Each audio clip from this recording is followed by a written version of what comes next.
যোৰহাট মহবন্ধাৰ এৰাতলি পথাৰত পাৰ ভঙা পৰিৱেশ। দ্বিতীয় বৈকুণ্ঠপুৰীলৈ পৰিণত হ'ব সোণাৰাম চুতীয়া সমন্বয় ক্ষেত্ৰ।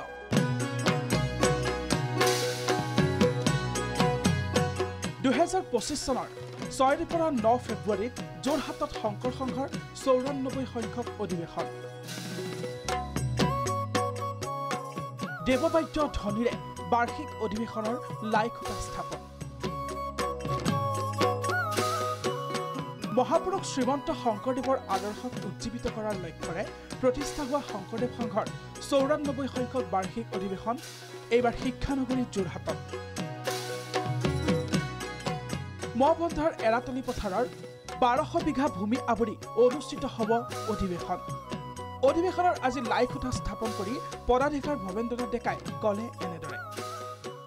এই বৈষ্ণৱ পণ্ডিত সোণাৰাম চুতীয়া সমন্বয় ক্ষেত্ৰত মহবন্ধা পথাৰ ইয়াত আজি লাইখুটা স্থাপন হ'ল। ইয়াৰ পৰা আমাৰ সমস্ত অধিৱেশনৰ কাম শুভ আৰম্ভণি হৈ গ'ল আৰু ইয়াতে আমাৰ মূল মণ্ডপ হ'ব। আৰু আপোনাসকলে চাব 2 মাহৰ ভিতৰত এইখন এখন মহানগৰীলৈ পৰিৱৰ্তন হ'ব, এটা স্বপ্নপুৰী হৈ যাব, দ্বিতীয় বৈকুণ্ঠপুৰীত পৰিণত হ'ব। চাৰিওফালে আপুনি দেখিব লোকে লোকাৰণ্য কেৱল হৰিনামৰ ধ্বনি গোটেই চৌদিশে হৈ যাব।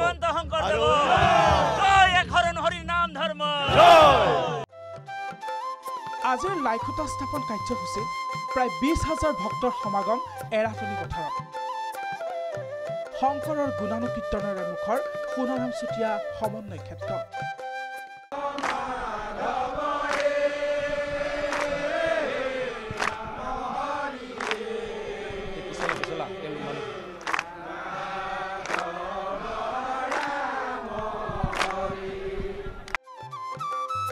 লাইখুটা স্থাপনৰ পাছতে মূল সভা উদ্বোধন কৰে প্ৰধান সম্পাদক কুশল ঠাকুৰীয়াই। সভাত সংঘৰ বিষয়ববীয়াৰ সৈতে উপস্থিত থাকে মন্ত্ৰী অতুল বৰা, অজন্তা নেওগ, সাংসদ কামাখ্যা প্ৰসাদ তাছা।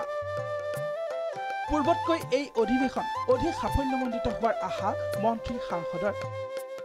জাত পাত নিৰ্বিশেষে সকলো মানুহ ইয়াত উপস্থিত হৈছে। আজিৰ তাৰিখত আধ্যাত্মিক পৰিৱেশ এটা বৰ প্ৰয়োজন হৈছে। মানুহৰ মাজত বিশেষকৈ যুৱকসকলৰ মাজতো এটা কেতিয়াবা হতাশাই গ্ৰাস কৰে। এই সময়টোত এনেকুৱা অধিৱেশনে যথেষ্টখিনি মানুহক মানসিক শক্তি দিব আৰু ঈশ্বৰৰ চিন্তাৰ প্ৰতিও এটা পৰিৱেশ তৈয়াৰ কৰিব। মই আশা কৰিছোঁ যে অধিৱেশনখিনি সফল হওক। আশা কৰিছোঁ যে আগৰ যিবিলাক অধিৱেশন, সেই অধিৱেশনবিলাকো মই দেখিছোঁ বিভিন্ন অঞ্চলত অতি সফলতাৰে সুন্দৰভাৱে হয়। আৰু গুৰুজনাই যি এবাৰ বাণী কঢ়িয়াই থৈ গৈছে, সেই বাণী প্ৰচাৰ কৰিবৰ কাৰণে এইখন এখন ডাঙৰ মঞ্চ। গতিকে এই জাতীয় অনুষ্ঠানটো আমি আশা কৰিছোঁ যে অতি সফলতাৰে অনুষ্ঠিত হ'ব। নিৰাপত্তাৰ ক্ষেত্ৰতো অধিক ব্যস্ততা গঢ়ি তোলাৰ কথা ক'লে যোৰহাটৰ আয়ুক্তই। ডিষ্ট্ৰিক্ট এডমিনিষ্ট্ৰেশ্যন তৰফৰ পৰা যিমানখিনি ছাপোৰ্ট বা ছাৰ্ভিচেছ লাগে এইটো আমি আগবঢ়াম। অলৰেডি ফেব্ৰুৱাৰী মাহৰ যিটো অধিৱেশন আছে তাৰ কাৰণে পাৰ্মিশ্যন আৰু যিটো NOC দৰকাৰ হয় অলৰেডি গোটেইখিনি প্ৰচেছ ষ্টাৰ্ট হৈছে। ৰিমেইনিং আমাৰ যিমানখিনি ভলেণ্টিয়াৰ্ছ বা পুলিচ ডিটেইলমেণ্ট, মেজিষ্ট্ৰেট ডিটেইলমেণ্ট হ'ব আমি কৰিম, যিহেতু ক্ৰাউড বেছি হ'ব। এনেদৰে 10 লাখ ভক্তক আদৰিবলৈ সাজু শংকৰদেৱ সংঘৰ যোৰহাট জিলা শাখা। ভকতিৰ অমিয়া বাণীৰে উদ্ভাসিত হ'ব সোণাৰাম চুতীয়া সমন্বয় ক্ষেত্ৰ। যোৰহাটৰ পৰা উত্তম শইকীয়া আৰু দেৰগাঁৱৰ পৰা আব্দুল মান্নাফ, প্ৰাগ নিউজ।